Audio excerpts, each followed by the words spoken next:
Sejam bem-vindos ao Amigos Cast, o podcast da Associação dos Amigos do HC, em parceria com o Hospital de Clínicas da Universidade Federal do Paraná. E esse mês de março, nós falamos sobre o Março Lilás, que fala sobre a prevenção do câncer do colo do útero. No primeiro episódio desse mês, nós falamos sobre a saúde feminina em geral.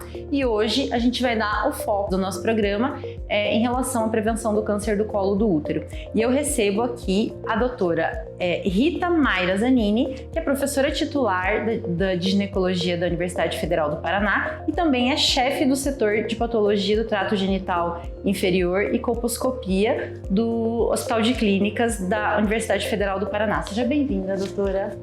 Muito obrigada, boa tarde a todos e estamos aqui disponíveis para as perguntas. Doutora, vamos começar então falando do porquê que o câncer do colo do útero é ainda tão significativo e tão preocupante, e a gente tem aí essas estratégias de rastreamento populacional. Qual que é o impacto dele? O câncer de colo de útero ele é muito importante e no Brasil ele é um problema sério, né? Por quê? Você veja, nós temos estimativas, né? 15,5 casos de câncer por 100 mil mulheres ano. Isso é muito alto. Com 6.500 óbitos por ano, 17 mil novos casos por ano, numa doença que é totalmente rastreável. Então, ela não precisaria existir nesse contexto, nesses números, né? O câncer de colo ele é considerado assim extinto quando existem 4 casos por 100 mil mulheres. E você veja, nós estamos com 15,5 casos por 100 mil no Brasil e no norte do Brasil, porque isso também não é homogêneo, é heterogêneo. No norte do Brasil são 21 casos por 100 mil mulheres. Então é muito alto. A taxa de mortalidade é grande e um problema maior. Então é um problema de saúde pública, mas veja bem, essas mulheres que são acometidas, geralmente elas estão com seus 40 e poucos anos, entre 40 e 45 anos. Elas têm filhos pequenos ou filhos em idade escolar. Então, além de ser um problema de saúde pública, ele é um problema social. Então é muito grave, nós temos que ter isso sempre em conta. E você veja, o câncer de colo no Brasil, ele é o terceiro, ele só perde para mama e para cólon prócto, o nosso é o terceiro. Então não deveria termos esse cenário, né? Certo. E como o câncer do colo do útero se desenvolve? Ele é causado pela infecção pelo vírus do HPV. Então essa mulher é infectada pelo vírus do HPV, ele vai fazer uma alteração na célula, no epitélio, né, escamoso, e ao redor do tempo, isso demora, às vezes assim, 10, 15 anos, ele se transforma de uma célula normal, infectada pelo vírus, até o câncer invasor. Então você veja, em 10 a 15 anos, dá tempo de você detectar essa alteração, você tratar essa alteração, que a gente chama de doença pré-invasiva, com procedimentos muito fáceis de fazer, sem praticamente morbidade, e a mulher não ter câncer. Então a gente tem como intervir nisso, né? Então é uma doença insidiosa, ela tem toda a chance de ser prevenível, por isso que isso é muito preocupante esse cenário. Queria que a doutora falasse um pouquinho, até para a gente desmistificar uma coisa, todas as mulheres que entraram em contato com o HPV, elas vão desenvolver o câncer do colo do útero? Olha, excelente pergunta. Não, milhões de mulheres têm o HPV, dezenas vão ter o câncer, porque a imunidade, ela dá conta do recado dessa infecção, ela vai fazer um clareamento dessa infecção. Então a maioria, se você for ver, a literatura mesmo nos diz que 80% das mulheres, né, desde que ela tem tido uma relação sexual, ela pode ter o vírus do HPV. Então não é assim, eu tenho o vírus do HPV porque de repente eu sou uma pessoa promíscua. Não tem nada a ver. 80% das mulheres vão ter, só que dezenas vão ter o câncer, né? Porque isso dá conta da imunidade. E o HPV é uma infecção sexualmente transmissível? Ele é uma infecção, é uma IST, só que assim, nem sempre, né, a pessoa que tem, ela tem que ter aquela né, preocupação, puxa, então eu peguei isso de alguém, então o meu parceiro é promíscuo, então, vão achar que eu sou promíscua. Não, né, o HPV assim, você nunca sabe de quem você contraiu, se pegou, quando, né, e como.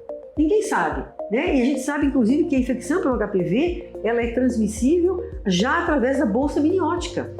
Então, às vezes a própria mãe que teve um HPV, ela pode passar para a criança, né? Então, o leque é muito amplo, certo? Né? Então, é uma doença, uma ITS, é sim, mas ela não deve ser tratada como isso, sabe? Assim, com aquele preconceito. Exato. Isso a gente tem que esquecer.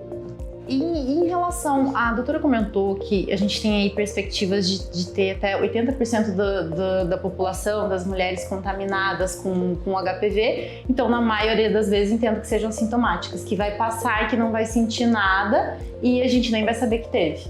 Exatamente. Então, em alguma parte da vida, essa mulher vai ter, né, o teste de HPV positivo, ela vai ter o DNA, mas isso não quer dizer que ela tenha doença. E ela não tem sintoma nenhum. E ela não sabe nem que tem. E muitas vezes, se ela tiver esse vírus, ele também não está replicando de uma maneira que ela vá transmitir para outra pessoa, né? Então, por isso que eu digo, é uma infecção muito mais comum do que a gente pensa.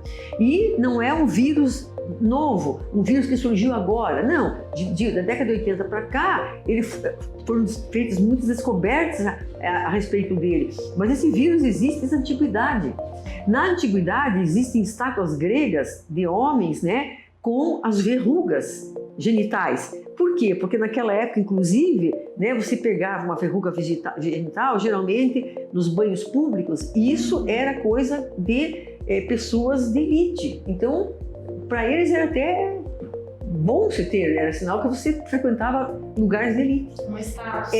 E o vírus, que nós sabemos, ele não mudou o DNA dele nesses milhares de anos, é o mesmo. Entende? Só que hoje ele é estudado, a população também é maior, então é claro que vai ter muito mais transmissão.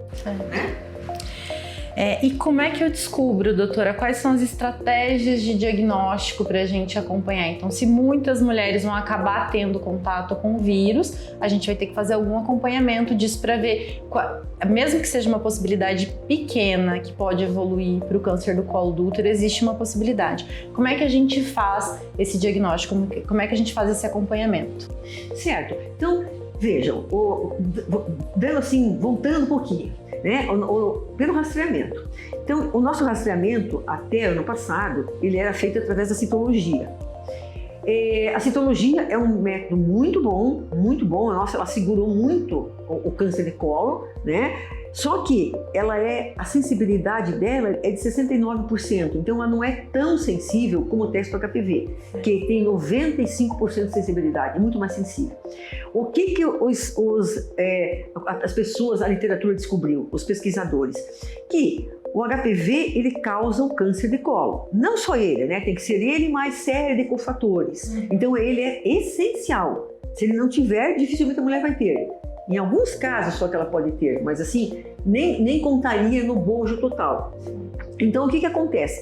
São muitas, né? Então, muitas mulheres tendo HPV, poucas tendo a doença. O que eles descobriram? Se nós soubermos as mulheres que são HPV positivas, puxa, é muito melhor da gente ir atrás dessas mulheres, rastrear essas mulheres, do que rastrear um monte de gente que a gente nem sabe. Então, por isso que o teste HPV ele foi incorporado. Então, em várias partes do mundo, ele já é um rastreio primário, eles tiraram a citologia e botaram o teste do HPV. E agora no Brasil, né, agora em 2025, saiu a primeira parte das diretrizes e nós estamos fazendo a segunda parte agora, que é justamente, faz parte da tua pergunta, o que fazer com essas mulheres? Então, essa primeira parte diz que o HPV ele vai ser implementado como rastreio. Tipo assim, essa mulher vai na UBS, ela, na faixa etária que ela precisa ir, 25 anos, não antes disso, ela vai lá, ela faz o teste do HPV. Se ela for teste HPV negativo, ela vai fazer um outro teste só dali 5 anos, porque ele é muito seguro. 5 anos ela pode ficar tranquila.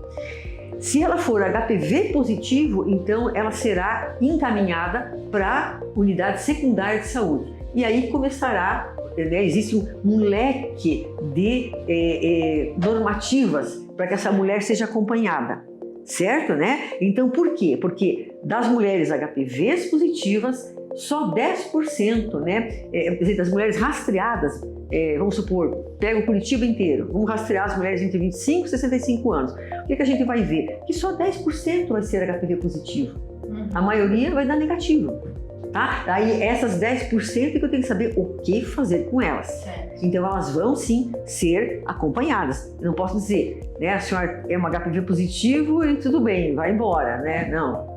A citologia é o que a gente conhece por Papa Nicolau. Exatamente. Isso. Qual que seria daí a frequência? A partir do teste de DNA do HPV positivo, a frequência que essa mulher precisa fazer esses acompanhamentos? Isso, então vai mudar de acordo com o genótipo do HPV. Então, aqui no Brasil, nós vamos ter uma genotipagem. Então, assim, a paciente faz o teste HPV, deu o teste HPV negativo, a gente já sabe, vai voltar em 5 anos. Deu o teste HPV positivo, 16 e 18, ela vai direto para a colposcopia na unidade secundária. Deu o teste de HPV positivo, outros tipos que não 16 e 18, porque o 16 e 18 é o que mais está imbricado no câncer de colo, tá? 70% dos cânceres de colo, eles têm HPV, né, 16 e 18, 16. Então, deu outros tipos de HPV, já vai ser feito na mesma coleta uma citologia em meio líquido, ela não vai precisar voltar para a unidade, né? Vai dar o resultado dessa citologia. Conforme o resultado dessa citologia, ela vai para a unidade secundária também. Então, essa citologia vai servir como uma triagem, para não mandar para a unidade secundária todas as mulheres HPV positivo, porque não precisa, tá? Então, de acordo com o tipo de HPV, ela vai voltar, deu positivo, ela volta, por exemplo, 16, 18, ela vai para a colposcopia. Colposcopia deu negativa, ela vai voltar a fazer o teste em 1 ano.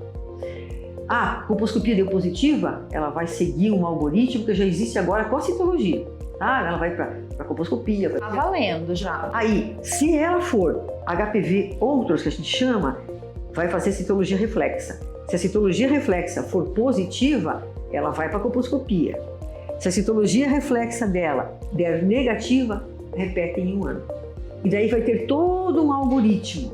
E sobre a estratégia de vacinação? Então, a vacinação é o método de prevenção do câncer primário, né? É o básico. Então, toda criança, adolescente entre 9 e 14 anos, e isso a vacina está à disposição nas UBSs, né? Tá? Ela deve fazer sim a vacinação. A vacinação nessa faixa etária entre 9 e 14 anos, ela tem o máximo do aproveitamento. Ela tem o máximo, poder de antigênico. Então ela vai realmente responder.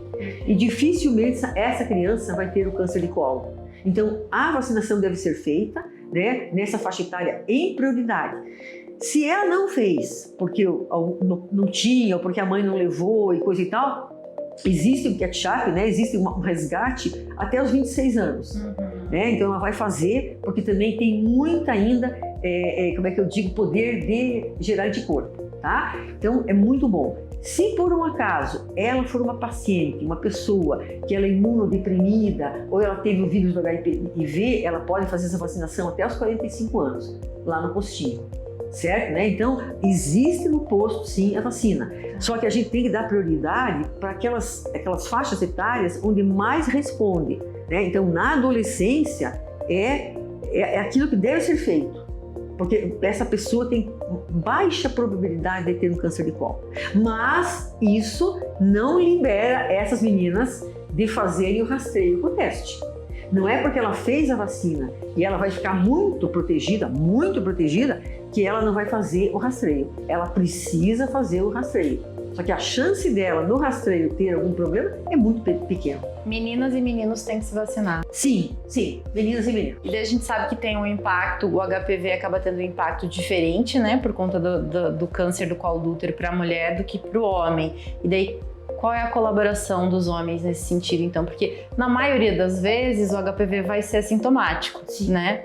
E daí ele também não sabe, mas aí a questão da vacina. É importante que esses meninos sejam vacinados. Sim, também. Por quê? Porque o homem também tem o vírus, é lógico, né? O vírus do HPV. Então vai funcionar como esse homem sendo um vetor de transmissão. E também o homem tem câncer do quê? Câncer de ânus, né? Ele tem câncer de orofaringe, câncer de pênis. Então, para o menino também é importante, porque também vai prevenir esses cânceres, que talvez sejam um pouco menos comuns do que na mulher, mas é muito importante também. Doutora, e se eu descubro cedo a doença, tem diferença o desfecho? Quanto antes de descobrir a doença, vai mudar o desfecho da doença?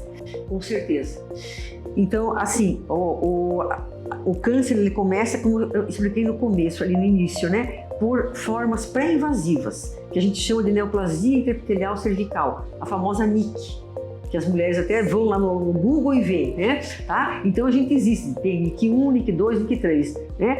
E o que acontece? Se eu pegar, e ela demora, são 10, 15, às vezes 20 anos, para ela passar de um grau para outro. Se eu detecto essa doença nesses graus, essa mulher vai fazer o quê? Vai fazer uma exérese, uma excisão, porque existe a lesão é microscópica, está no colo do útero, a colposcopia vai detectar aonde ela tem e vai dizer que tipo de tratamento eu vou fazer. Então, geralmente, o tratamento que é feito assim, nós fazemos aqui no HC, em nível ambulatorial. Então, se a mulher vem de manhã cedo, faz o tratamento e vai embora, fica meia horinha ali e vai embora. Entra andando, sai andando, né? Sem grandes morbidades, né? Sem dor. É muito tranquilo de fazer. Muitas, inclusive, conseguem fazer esse tratamento de acordo com a topografia da doença com anestesia local. Então é muito tranquilo de fazer e vai impedir que essa mulher tenha o câncer invasor. Então por isso que é muito importante o rastreio, porque você vai impedir o câncer invasor, que é um câncer que é mortal e que é um câncer mórbido, né? Essas mulheres que estão em estado terminal, elas sofrem muita dor. E qual que é o obstáculo que a gente tem, doutora? O que você vê como obstáculo assim, para a gente conseguir colocar essas estratégias de rastreamento aí no 100% e reduzir significativamente o número de casos de câncer do colo do útero?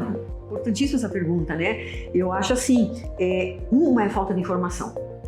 Né? Então muitas mulheres não têm essa informação. Elas às vezes ouvem falar porque a vizinha falou, não sei o quê. Então eu acho que ter mais informação, né, em todos os níveis, em níveis de imprensa falada, imprensa escrita, campanhas na UBS. A mulher tem que saber que é importante que ela vá na UBS. E daí eu acho assim, aquela coisa crucial, aquele momento crucial no nosso sistema de rastreio. O nosso sistema de rastreio, gente, é oportunístico. O que é o rastreio oportunístico? A mulher vai lá no posto, ela vai no consultório médico e pede para fazer o exame. Então, nós temos uma população pequena de mulheres hiperrastreadas que vão, às vezes, todo ano fazer o teste, porque não precisa, mesmo com a citologia, não há necessidade, é trienal o teste, elas vão todo ano. E a imensa maioria, mais de 70%, nunca fez um preventivo. Nós sabemos que nas mulheres com carcinoma invasor, isso a gente vê no dia a dia no nosso ambulatório, 65% delas, gente, nunca fizeram preventivo, nem sabiam o que era. Tem mulheres que vêm do interior e mulheres que vêm aqui, que moram aqui em Curitiba. Não, mas o que é preventivo? Não, nunca fiz, sabe? Então, precisa existir realmente muita informação e nós fazermos um rastreio organizado. O que é o rastreio organizado? É feito com base populacional e tem o CAL e o RECAL, né? Então a paciente, ela fez hoje um teste HPV, deu negativo, ela vai ter que voltar em 5 anos, né? Muito provavelmente ela vai esquecer, mas o sistema de saúde nos computadores está escrito lá. Então em 5 anos ela vai ser chamada a comparecer ao posto.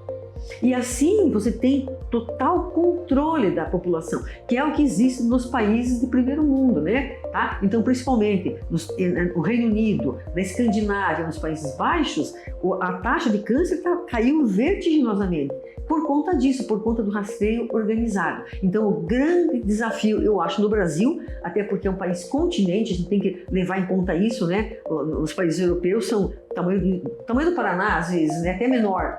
E nós temos um país continental. Então, implementar isso em termos de Brasil é um desafio, né? Mas ele vai funcionar a hora que tiver o rastreio organizado.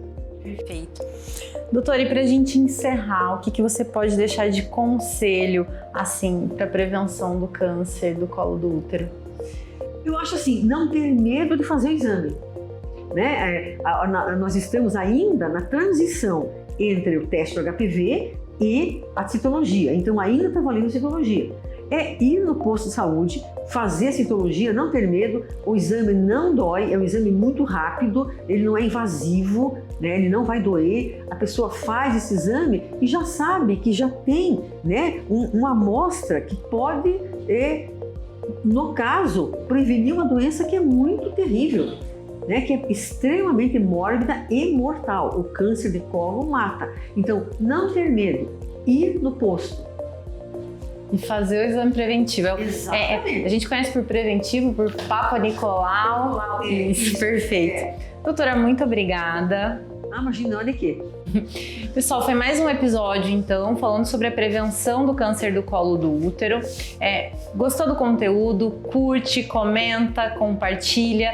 No nosso próximo episódio, então, a gente vai trazer os mitos e verdades relacionados ao câncer do colo do útero.